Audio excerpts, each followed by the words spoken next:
أعوذ بالله من الشيطان الرجيم. بسم الله الرحمن الرحيم. الحمد لله الذي هدانا للإسلام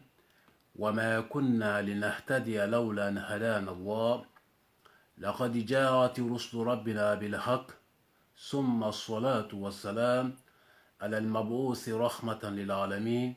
محمد المصطفى وعلى آله وأصحابه ومن تبعهم بإحسان إلى يوم الدين. أما بعد. السلام عليكم ورحمة الله وبركاته. أمبارح إن شاء الله تعالى أمنا كما بي الله تعالى كالو بركة مدوكا نوي سنغلوي إن شاء الله تعالى في سمانتيامي مكالونا كاتمي كالو توكا أنيفنا نفامي مي سن يرلا إن شاء الله تعالى أمنا بفنيون ينا كابولا إبا يالو تعالى بفلانينا بعد أعوذ بالله من الشيطان الرجيم. يا أيها الذين آمنوا كتب عليكم الصيام كما كتب على الذين من قبلكم لعلكم تتقون. نيالو تراك مكان أكا كتاب باكونا نوي كورونا أبي أدرس لا جون للا مؤمنو كوكو لولي من ينا الله تلاما أيو لولي تا تغما كا كما وفي كا سون نوي فرداي كا او أدرسي أولولا أكودي يا أيها الذين آمنوا ألو مؤمنو كوكو لمن ينا الله تلاما كتب عليكم الصيام كسون كلا ألو ما فرداي واجبيه كما كتب على الذين من قبلكم لعلكم تتقون. كما عليه الله تعالى يا كيف فرداي موكا مؤمنو كونانيه كابو فولو مولا إبا فمو يرولا سو ما كانوا كلين كا جاغبي مانتو تمنا كا كونانيه أتمولو كا فنا جاغبي على كاتينا كودي عليه الصلاة والسلام. نيه حديثي ابن عمر رضي الله تعالى وبركاته أنا فكر رضي الله تعالى عنهما أكو على كاتينا عليه الصلاة والسلام بني الإسلام على خمسين. كو سلاميا لولا لوسين لورو لكا ike silamaya mina mama ka kɛ ko lɔsin lori le b'a la. O kɔrɔ bɛ di sebasiman lori le b'a la. A tɛ se ka taa fo o loru bɛɛ lajɛlen. N'i ye dɔ ta ka dɔ to i la silamaya ma dafa i b'a loru bɛɛ le ta. ike a ko di shahadatu an la ilaha illallah wa anna muhammadan abduhu wa rasuluhu. A fɔlɔ le bɛ ka seereya ko Alahu Taala le ye kelen, Alahu Taala le ka kan ni bato ye. Ka seereya fana ko Muhamadu ye Alahu Taala ka ciden ye, Alahu Taala ka jɔn ye. O ye a lɔsen fɔlɔ ye. A filanan iqami sɔlaati ka seli lɔ, seli juma, seli farida loru k'a kɛ komi Ala ka ciden y'a kɛ cogoya min na. Ala ka ciden ko di sɔlu kama ra'aytumuni usolli. Ko an ye seli komi an k'ale Muhamadu ye a bɛ selila cogoya min na. Mafa kɔnɔ ani ka rukunuw bɛɛ ma dafa, ka rukunuw bɛɛ dafa. A fɔlɔ jumɛn de ye fayiri, selifana, lansara, fitiri, safo. O farida loru ni ko an y'a kɛ komi ale an ye Muhamadu ye a bɛ selila cogoya min na. I b'a faamu o yɔrɔ la k'a fɔ silamɛya tɛ kɛra kunfɛ. A bɛ kɛra ɲɛmɔgɔ le b'a la. Ɲɛmɔgɔ y'a kɛ ka dan yɔrɔ min na i b'a kɛ ka dan ye. Ala ka faamuya ko ɲuman dama. O ye a lɔsen filanan ye. A lɔsen sabanan o le ye ita zakat ka jaga bɔ. N'Alahu Taala ye se k'i ye k'i ka jaga bɔ. Jaga bɛ na nafolo kunda la n'o kɛra sani ye walama waribɛ ye walama bi an bɛ tere min na wariko le bɛ yen. Donc jaga bɛ bɔ wari la, a bɛ bɔ fana sanu na, a bɛ bɔ waribɛ la, a bɛ bɔ sɛnɛfɛnw yɛrɛ la, a bɛ bɔ biganw la fana. Ala ka faamuya ko ɲuman dama. O ye silamɛya lɔsen sabanan ye. A lɔsen a naaninan o le ye hajjul bait. K'Alahu Taala ka bon heji n'o ye alikaba ye. N'Alahu Taala y'a se k'i ye i ka kan ka taa heji la ka taa o bon heji komi Alahu Taala y'a fɔ cogoya min na. A lorunan ye jumɛn ye? O le ye sɔwmu ramadan ka sunkalo sun don tile 30 walama tile 29 komi Ala ka ciden y'a fɔ cogoya min na alayhi salatu wasalam. Mais nin yɔrɔ nin na i b'a faamu nin yɔrɔ nin na k'a fɔ silamɛya lɔn bɛ lɔsen loru min kan o le bɛ nin ye. O dɔ la kɛnɛ jumɛn ye? sun inshallah an kuma bɛna boli o le kan i b'a ye mɛ anu fɛ i b'a ye mɔgɔ caman bannen don ka sun don cɛw la walama musow la kamilendenw la dɔw yɛrɛ furula yɛrɛ k'olu ma sun furu silamɛya kɔnɔ sun furu ko kuma tɛ yen mun de nana silamɛya kɔnɔ tumana min na n'i kɛra baliku ye ka ban seli silamɛya lɔsen looru ni a bɛ k'i ma obligatoirement a bɛ k'i ma diyagoya ye n'i m'a kɛ ni salalaw taara b'i ɲininka mun na i m'a kɛ tumana min na n'i balikuyala ka ban cɛ lara k'a ye siko la ale ni muso dɔ ye laɲɔgɔn kɛ walama muso fana lala k'a ye o cogo la walama muso k'a ka laada ye n'o bɛ kalo kalo n'a k'o ye lon min na o lon na silamɛya lɔsen looru ni a bɛɛ lajɛlen kɛra maa diyagoya ye cɛ bɛ o cogo la sun furuko kuma tɛ yen mɛ an n'u b'i ban ka sun don ko ni k'a bɛɛ don ko o kɔrɔ de ko k'a furu donc a bɛ kɛ ma obligatoirement k'a bɛɛ don silamɛya m'o fɔ mɔgɔ si ɲɛna silamɛya ma ko bɛ min na n'i balikuyara lon min na i balikuyara k'i to sanjida la silamɛya lɔsen looru ni i bɛ na n'a bɛɛ ye obligatoirement mɛ i bɛ taa dɔ ye o ye sekunda la heji o bɛ sekunda la jaga o bɛ sekunda la ni se b'i ye i bɛ taa hija ni se t'i ye fana a bɛnnen don ka b'i kan jaga b'o cogo la ni se t'i ye a yɛrɛ kan ka di le ma ala ka faamuya ko ɲuman d'a ma donc sun ni sisan nafa dɔw de bɛ sun na inshallahu taala an ka kuma bɛna boli o de kan i b'a ye sun arabukan na o b'a fɔ ko al-imsak ko k'i yɛrɛ sɔn minɛ ka bɔ fɛn dɔ ma mɛ n'an taara silamɛya kɔnɔ n'o ye sariya a b'a fɔ ko al-imsaku min jami'i muftirati min tulu'i al-fajr ila ghurubi shams k'i yɛrɛ sɔn minɛ ka bɔ i ka sun tiɲɛ fɛn bɛɛ lajɛlen ma fɛn fɛn bɛ sun tiɲɛ ka bɔ dumuni la walama mini la walama o n'a ɲɔgɔnnaw ka daminɛ fayiri ma fo ka taa bila terebi ma o b'a fɔ o de ma ko sun ala ka faamuya ko ɲuman d'a ma donc sun i b'a faamu k'a fɔ ko sun ye n'o ye sunkalo ye silamɛya lɔsen loorunan dɔ de bɛ ala ka faamuya ko ɲuman d'a ma i b'a ye fana nafa jumɛn de bɛ sun na ala taala b'a fɔ an ɲɛna بعد أعوذ بالله من الشيطان الرجيم يا أيها الذين آمنوا كتب عليكم الصيام كما كتب على الذين من قبلكم لعلكم تتقون ole sun nafa fɔlɔ ye k'ale ye sun kan ka farida ye komi a y'a kɛ farida ye mɔgɔw kan mɔgɔ minnu tɛmɛna ɲɛfɛ mun kama la'allakum tattaqun k'an ka alaɲɛsiranya lakɛnɛ kɛ walama k'a dɔ fara an ka alaɲɛsiranya kan ile yɛrɛ bɛ k'i yɛrɛ ma seere ka sɔrɔ Alahu taala k'i lɔ ka tɛmɛ i yɛrɛ kan k'a fɔ k'ile bɛ alaɲɛsiranyabaga ye misaliya bolo ma ile bɛ sun na mɔgɔ tɛna lɔn k'i bɛ sun na n'i le m'a fɔ mɔgɔ ɲɛna k'i bɛ sun na mɔgɔ t'a lɔn mɔgɔ bɛ se k'a lɔn tuma jumɛn peut-être n'i taara bɔ mɔgɔ dɔ la o tigi ye i bisimila ni ji ye walama o n'a ɲɔgɔnna o yɔrɔ la mɔgɔ bɛ se k'a lɔn k'i bɛ sun na mɛ a b'i n'ala de cɛ k'a fɔ k'i bɛ sun na donc n'i le bɔra so kɔnɔ nin cogo la k'i bɛ sun na i taara baarakɛla walama i taara dugu kɔnɔ mɔgɔ ɲɛ t'i la i diyanna fɛnw bɛ yen ka bɔ dumuniw la ani minifɛnw la i bɛ se k'a dɔn min kɛ i bɛ se k'a dɔn dun mɔgɔ ɲɛ t'i la mɛ i le yɛrɛ b'a lɔn ne bɛ sun na mɔgɔ ɲɛ tɛ n na o ye tiɲɛ ye mɛ Alahu taala ɲɛ bɛ n na i b'i ban i ka minifɛnw la i b'i ban i ka dumuniw la mun kama ko parce que i bɛ sun na o yɔrɔ la sisan ile yɛrɛ b'a faamu k'a fɔ ne bɛ alaɲɛsiranyabaga ye ala ka faamuya ko ɲuman dɔn n'an ye sun don sun bɛ an ka alaɲɛsiranya jidi a b'a yira an na fana an yɛrɛ b'a lɔn fana k'a fɔ an n'u ye alaɲɛsiranyabaga ye ala ka faamuya ko ɲuman d'a ma donc o ye sun ka nafa fɔlɔ ye sun fana a bɛ kɛ sababu ye fana k'an jurumuw yafa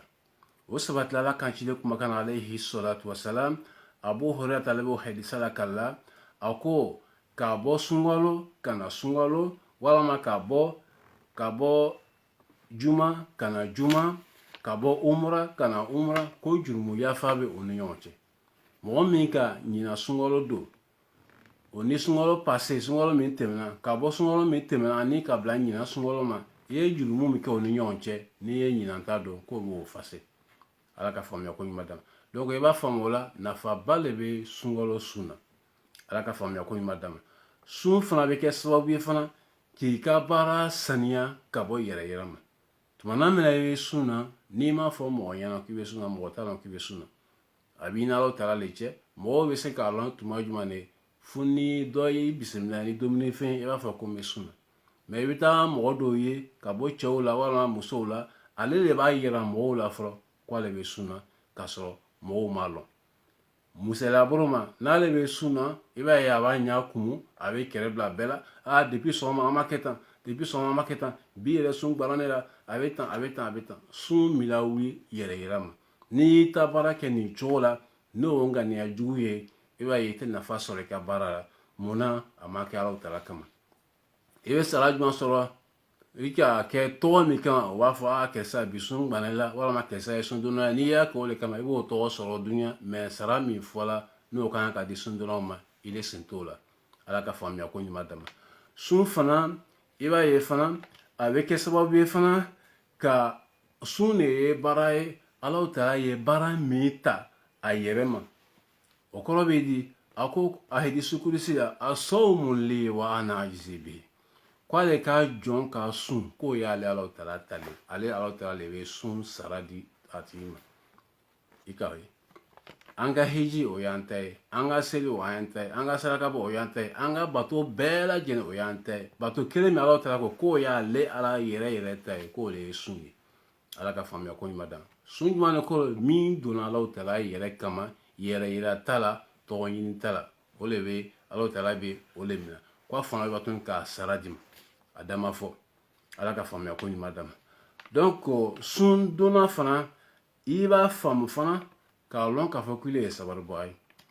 ye sabari bɛ taa tilaŋɔ saba jateya la ka sabari ala ma'asiyatillah ka sabari ala sɔsɔ kan ani ka sabari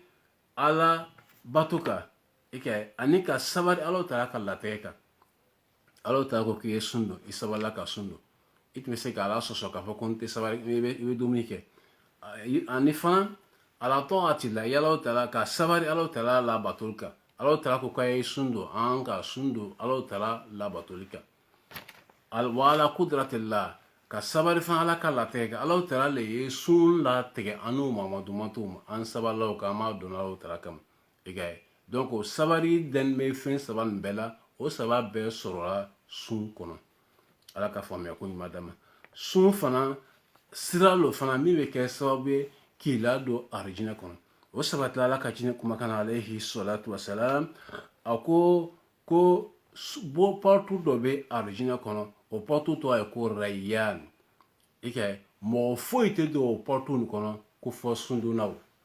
an b'a Alahu Taala de mɔgɔ minnu bɛ donna o kɔnɔ n'u ka sun ye Ala k'an kɛ olu la sun de bɛ o lasi ma Ala ka faamuya ko ɲuman d'an ma sun fana nafa gɛrɛ b'a la fana tumana min na i bɛ sun tigɛ la Ala ka cɛnni ko alayhi salatu wasalam ko nisɔndiya fila bɛ sun donna ɲɛ ye tumana min na fitiri bɛ ɲɛna k'a se a bɛ sawa a bɛ na ka sun tigɛ n'a ka sun tigɛ a bɛ sawa ko sun tigɛ la walama ni sunkalo yɛrɛ banna a bɛ sawa ko sunkalo banna o ye sawa fɔlɔ ye sawa filanan tumana min na a bɛ na Alahu Taala kunbɛn Alahu Taala ye mun de fɔ an ɲɛna hadisi kudusi la ko sun ye ale Alahu Taala tale k'ale Alahu Taala le b'o sara di o lon kana fana o y'a ma nisɔndiyaba ye sun bɛ o las'an ma i b'a faamu la k'a fɔ sun bato de min fanga ka bon fo ka tɛmɛ Alahu Taala yɔrɔ sun fana nafa gɔlɔ bɛ fɛn sun na fana o ye junna ko sun ye cɛdɔnfɛn de ye a bɛ komi baraji lo a bɛ don an ni ala sɔsɔ cɛ n'i ye sun don kaban mɔgɔ min ye sun don Alahu Taala kama mɔgɔ min sera k'i ban a yɛrɛ kan domuni la ani a minifɛnw la a n'a yɛrɛ furumuso la walima a furucɛ la k'ale bɛ sun na o bɛ se ka haramu wɛrɛ kɛ tuguni wa i ka ye donc k'a bɛ ko sun ye cɛdɔnfɛn de ye komi an dɔla kelen bɛ protège ta cogoya min na ka taa kɛrɛkɛyɔrɔ la Ala ka cinɛ ko ta alayhi salatu wasalam Ala ka cinɛ fana ko fana ka bɔ sun nafa la fana ko sundonna dakasa i ka ye tumana min na ka daminɛ sɔgɔma fo ka taa se wula fɛ i ma dumuni kɛ furu videre kasa min bɛ bɔ furu la ka na da la ni kumana mɔgɔw b'a mɛn k'o kasa nin i ma la ka bɔ mais k'o ka di Alahu Taala ye ka tɛmɛ parfɛn misiko kan parce que munna sun don Alahu Taala le kama Ala k'an ka sun don Alahu Taala kama sun kelen nin na fana Alahu Taala Ala ka cinɛ ko alayhi salatu wasalam ka bɔ sun nafa la ko man sama yawman fi sabilillah ni le mɔgɔ min ye tele kelen sun don Alahu Taala yɛrɛ jati kama i ka Alahu Taala bɛ sara juma dama ba'da Allah waja'ani nas sabina karifa ko Alahu Taala be o do i ɲa a bɛ ɲa ma tanga ka bɔ tasuma ma sanji 70 jateya i mana sanji 70 ka jan o janya ni cogoya ni i ye tɛrɛ kelen min don Alahu Taala kama ko Alahu Taala bɛ sanji 70 hakɛya don ni tasuma cɛ i b'a faamuya k'a fɔ mɔgɔ mɔgɔ bɛ sun donna Alahu Taala kama olu kɔni tɛna na tasuma ye kuma tɛ ka don kɔnɔ Ala ka faamuya ko ɲuman d'a ma tɛnɛnɔ sundonna o alamisa sundonna o kalo kalo tile 3 arafa sundonna o ashura sundonna o sunkalo kɔfɛ tile 6 o ni sunkaloba yɛrɛ Allahu akbar Ala k'a sara d'an ma donc an bɛ nafa wɛrɛ sɔrɔ sunkalo la fana Alahu Taala ko ba'da a'uzu i b'a ye sunkalo kɔnɔ su dɔ b'a fɔ ko Laylatul Qadr Alahu Taala ko de ba'da a'uzu billahi minash shaitanir rajim Laylatul Qadr khayrun min alfi shahr ko Laylatul Qadr o bɛ sunkalo le kɔnɔ sunkalo tile 10 kɔnɔ k'o ka fisa ka tɛmɛ kalo 1000 kan a bɛ taa bɛn sanji 30 ani sanji 3 ni kalo 4 jateya o su kelen baraji a ka bon ka tɛmɛ o kan Ala ka faamuya ko ɲuman o tɛ sɔrɔ su foyi kɔnɔ fo sunkalo o ye sunkalo ka fisamatiya ye o lon fana a duwawu fana jaabi ne an bɛ Alahu Taala deli Ala k'o ɲɔgɔn caman d'an ma Ala ka a baraji d'an ma fana k'an kɛ a kɛbaga ye komi Ala ka cilen y'a kɛ cogo min na alayhi salatu wassalam donc nin ye sun nafa dɔ ye Ala ka cilen fana ko fana alayhi salatu wassalam sunkalo la fana o tɛ kɛ kalo foyi la ko ni sunkalo bɔra ka ban Alahu Taala bɛ alijinɛ porte sen bɛɛ dayɛlɛ jahanama porte 7 bɛɛ fana bɛ fermer jinɛ sitanaw o bɛɛ lajɛlen ani sitanaba yɛrɛ o bɛɛ lajɛlen bɛ bila jɔlɔkɔ la o tɛ kɛ kalo foyi la fo sunkalo o kama i b'a ye bɛɛ lajɛlen mɛsi dɔnnaw bɛ commencer k'u ka mɛsi bɔ ko sunkalo sera produit minnu tɛ produit mun tuguni rastaman bɛ rasta bɔ o bɛ sumani bɔ o toro la minnu bɛ pantalon bɔla ka bin olu b'o bɛɛ dabila parce que sitana min tun b'a kɔ o minɛna ka bila jɔlɔkɔ la mais an b'a faamu sunkalo tɛ alabato kalo dɔrɔn pe ye kalo 12 le a bɛɛ alabato kalo le fɛn fɛn haramiya don sunkalo la o haramiya kalo 12 bɛɛ la mais n'i y'i ta kɛ sunkalo dɔrɔn kama o kɔrɔ le ele bɛ sunkalo le bato la i t'a la o t'a la bato la Ala ka faamuya ko ɲuman d'an ma nin tun ye ladilikan ye k'a fɔ an ɲɛna i yɛrɛ b'a dɔn nafa min bɛ sunkalo la nafa min fana bɛ sun na i b'a dɔn Ala ka faamuya ko ɲuman d'an ma Ala ka kaloba yɛlɛ an kɛnɛ k'a don nɔgɔya an ye rabbana ighfir li ولوالدي وللمؤمنين وللمؤمنات وللمسلمين والمسلمات الأحياء منهم والأموات سبحانك اللهم وبحمدك أشهد أن لا إله إلا أنت أستغفرك وأتوب إليك صلوا على رسول والسلام الله عليكم ورحمة الله وبركاته